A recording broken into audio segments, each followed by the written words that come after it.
Magandang araw po mga kalako. Ay nandito po tayo ngayon sa Puerto Galera. Dito po tayo naglako at nagtinda. Mga kalako, yan po ang Berhem Puerto Galera. Ina ng kalikasan din po sa Puerto Galera Oriental, Mindoro. May nakita po akong barko dyan, nakatulad sa One Piece. Pagkakagaling naman ng gumawa niyan ay tunay na pagkakatulad po sa One Piece. At yan po ang simbahan po din sa Puerto. Dito po sa bayan. Tayo po yung nagdasal ko na makapagbili. Yan o, pinuntahan ko sa baba yung barkong sinasabi nila. Pagkakaganda nga, parang One Piece nga eh.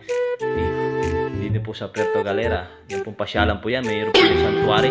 Yan po, mayroon pong daan dyan sa papuntang mga bakawan. Yan ho, ang barko ng One Piece na pangbigma ng mga pirata sa animation.